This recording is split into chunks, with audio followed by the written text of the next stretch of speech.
प्रणाम दोस्तों, आपका आपके अपने चैनल आस्था भक्ति एवं श्रद्धा में स्वागत है। दोस्तों, हर माह में शुक्ल पक्ष की अष्टमी तिथि को हिंदी कैलेंडर के अनुसार मासिक दुर्गा अष्टमी मनाई जाती है, जिसे दुर्गाष्टमी और मासिक दुर्गाष्टमी के नाम से भी जाना जाता है।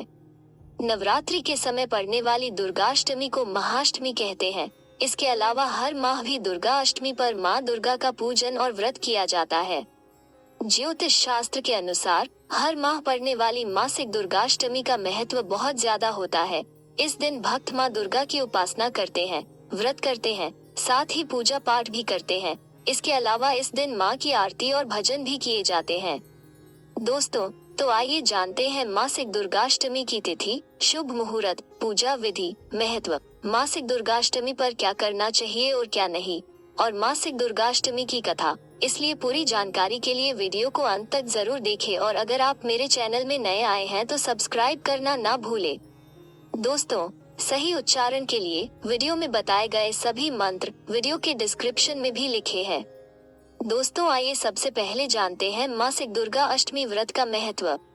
माँ दुर्गा को प्रसन्न करने के लिए नवरात्रि की दुर्गाष्टमी तो बहुत महत्व रखती ही है, किंतु इसके अलावा मासिक दुर्गाष्टमी हर माह में पड़ने वाला ऐसा दिन होता है जब आप माँ शक्ति की आराधना कर उन्हें प्रसन्न कर सकते हैं। मासिक दुर्गाष्टमी के दिन भक्त देवी दुर्गा की पूजा करते हैं, साथ ही पूरे दिन उपवास भी करते हैं। ऐसा माना जाता है कि जो भक्त प्रत्येक मासिक दुर्गाष्टमी को व्रत और पूजन करते हैं, माँ आदिशक्ति जगदम्बे उनके सारे कष्टों का हरण कर लेती है और उन भक्तों को स्वास्थ्य, धन, समृद्धि और खुशहाली की प्राप्ति होती है।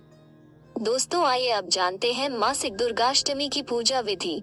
दुर्गाष्टमी के दिन आप प्रातः उठकर दैनिक क्रिया से निवृत्त होने के बाद स्नान कर लाल रंग के साफ सुथरे कपड़े पहने व तांबे के पात्र में लाल रंग का तिलक लगाकर सूर्य देवता को अर्घ्य दें। इसके बाद आप घर की साफ सफाई करके पूजा स्थान और घर में गंगाजल छिड़कें। अब आप लकड़ी का एक साफ पाटा या चौकी लेकर उस पर लाल वस्त्र बिछाएं। इसके उपरांत आप चौकी को गंगाजल से शुद्ध करें और माँ दुर्गा की प्रतिमा या तस्वीर को स्थापित करें। इसके पश्चात आप माँ की मूर्ति पर लाल रंग का पुष्प चढ़ाकर धूप और दीप जलाएं। इसके साथ ही माँ को 16 श्रृंगार का सामान भी चढ़ाएं। तत्पश्चात फल और मिठाई अर्पित करने के बाद आप माँ दुर्गा की आरती उतारें। इसके बाद आपको माँ दुर्गा की ज्योति जलाकर सूर्योदय और सूर्यास्त के समय दुर्गा सप्तशती का पाठ करना चाहिए। इस दिन दुर्गा चालीसा का पाठ भी करना चाहिए। दुर्गा सप्तशती का पाठ करने के बाद आपको ओम ह्रीं क्लीं चामुंडाय विचे मंत्र का जाप करना चाहिए। फिर माँ को चढ़ाए गए 16 श्रृंगार का सामान किसी सुहागन या नवदुर्गा के मंदिर में दे देना चाहिए। मान्यता है कि ऐसा करने से घर की रूठी हुई खुशियाँ दोबारा वापस आने लगती हैं। दोस्तों, आइए अब जानते हैं कि मासिक दुर्गाष्टमी पूजा के समय आपको किन बातों का खास ध्यान रखना है। आप ध्यान रखें कि घर में सुख और समृद्धि के लिए माँ की ज्योति को आग्नेय कोण में जलाना चाहिए। माँ दुर्गा की पूजा करते समय ध्यान रखें कि आपका मुख पूर्व या उत्तर दिशा की तरफ होना चाहिए। साथ ही आप पूजा के समय पूजा का सामान दक्षिण पूर्व दिशा में ही रखें। स्वास्तिक का चिन्ह आप उत्तर पूर्व दिशा में ही बनाएं। दोस्तों, आइए अब जानते हैं कि दुर्गाष्टमी के दिन आप कौन सी गलतियाँ कभी न करें। आप मासिक दुर्गाष्टमी की पूजा करते समय यह ध्यान रखें कि पूजा में तुलसी, आंवला, दूर्वा, मदार और आक के पुष्प का इस्तेमाल नहीं करना चाहिए। दोस्तों, आइए अब जानते हैं मासिक दुर्गाष्टमी की तिथि एवं शुभ मुहूर्त। मासिक दुर्गाष्टमी का व्रत 10 मार्च 2022 को बृहस्पतिवार के दिन रखा जाएगा। फाल्गुन मास के शुक्ल पक्ष की अष्टमी तिथि आरंभ होगी 10 मार्च को बृहस्पतिवार के दिन तड़के 2:56 से तथा अष्टमी तिथि समाप्त होगी 11 मार्च को शुक्रवार के दिन सुबह 5:34 पर। दोस्तों, आइए अब सुनते हैं मासिक दुर्गाष्टमी की पौराणिक व्रत कथा। पौराणिक मान्यताओं अनुसार प्राचीन काल में असुर दंभ को महिषासुर नाम के एक पुत्र की प्राप्ति हुई थी, जिसके भीतर बचपन से ही अमर होने की प्रबल इच्छा थी। अपनी इसी इच्छा की पूर्ति के लिए उसने अमर होने का वरदान हासिल करने के लिए ब्रह्मा जी की घोर तपस्या आरंभ की। महिषासुर द्वारा की गई इस कठोर तपस्या से ब्रह्मा जी प्रसन्न भी हुए और उन्होंने वैसा ही किया जैसा महिषासुर चाहता था। ब्रह्मा जी ने खुश होकर उसे मनचाहा वरदान मांगने को कहा। ऐसे में महिषासुर, जो सिर्फ अमर होना चाहता था, उसने ब्रह्मा जी से वरदान मांगते हुए खुद को अमर करने के लिए उन्हें बाध्य कर दिया। परंतु ब्रह्मा जी ने महिषासुर को अमरता का वरदान देने की बात ये कहते हुए टाल दी कि जन्म के बाद मृत्यु और मृत्यु के बाद जन्म निश्चित है, इसलिए अमरता जैसी किसी बात का कोई अस्तित्व नहीं है। जिसके बाद ब्रह्मा जी की बात सुनकर महिषासुर ने उनसे एक अन्य वरदान मानने की इच्छा जताते हुए कहा कि ठीक है स्वामी, यदि मृत्यु होना तय है तो मुझे ऐसा वरदान दे दीजिए कि मेरी मृत्यु किसी स्त्री के हाथ से ही हो। इसके अलावा अन्य कोई दैत्य, मानव या देवता कोई भी मेरा वध न कर पाए। जिसके बाद ब्रह्मा जी ने महिषासुर को दूसरा वरदान दे दिया। ब्रह्मा जी द्वारा वरदान प्राप्त करते ही महिषासुर अहंकार से अंधा हो गया और इसके साथ ही बढ़ गया उसका अन्याय।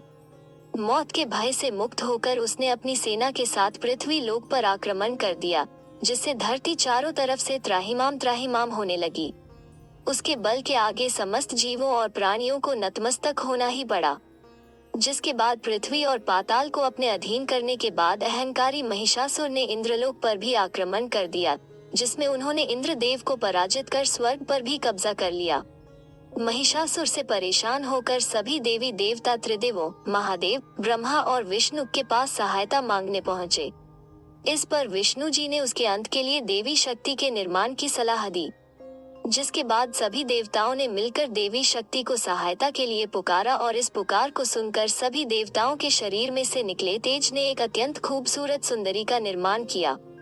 उसी तेज से निकली माँ आदिशक्ति, जिसके रूप और तेज से सभी देवता भी आश्चर्यचकित हो गए। त्रिदेवों की मदद से निर्मित हुई देवी दुर्गा को हेमवान ने सवारी के लिए सिंह दिया और इसी प्रकार वहां मौजूद सभी देवताओं ने भी माँ को अपने एक एक अस्त्र शस्त्र सौंपे और इस तरह स्वर्ग में देवी दुर्गा को इस समस्या हेतु तैयार किया गया। माना जाता है कि देवी का अत्यंत सुंदर रूप देखकर महिषासुर उनके प्रति बहुत आकर्षित होने लगा और उसने अपने एक दूत के जरिए देवी के पास विवाह का प्रस्ताव तक पहुंचाया। अहंकारी महिषासुर की इस उच्च हरकत ने देवी भगवती को अत्यधिक क्रोधित कर दिया, जिसके बाद ही माँ ने महिषासुर को युद्ध के लिए ललकारा। माँ दुर्गा से युद्ध की ललकार सुनकर ब्रह्मा जी से मिले वरदान के अहंकार में अंधा महिषासुर उनसे युद्ध करने के लिए तैयार भी हो गया। इस युद्ध में एक एक करके महिषासुर की संपूर्ण सेना का माँ दुर्गा ने सर्वनाश कर दिया। इस दौरान माना ये भी जाता है कि ये युद्ध पूरे 9 दिनों तक चला, जिस दौरान असुरों के सम्राट महिषासुर ने विभिन्न रूप बनाकर देवी को छलने की कई बार कोशिश की, लेकिन उसकी सभी कोशिश आखिरकार नाकाम रही और देवी भगवती ने अपने चक्र से इस युद्ध में महिषासुर का सिर काटते हुए उसका वध कर दिया। अंततः इस तरह देवी भगवती के हाथों महिषासुर की मृत्यु संभव हो पाई। माना जाता है कि जिस दिन माँ भगवती ने स्वर्ग लोक, पृथ्वी लोक और पाताल लोक को महिषासुर के पापों से मुक्ति दिलाई, उस दिन से ही दुर्गा अष्टमी का पर्व प्रारंभ हुआ। अगर आपको मेरा वीडियो अच्छा लगा हो तो इसे लाइक करना न भूले तथा मेरे चैनल को सब्सक्राइब जरूर करें। अगर आपके कोई सुझाव है तो उन्हें प्लीज कमेंट में जरूर बताएं। धन्यवाद।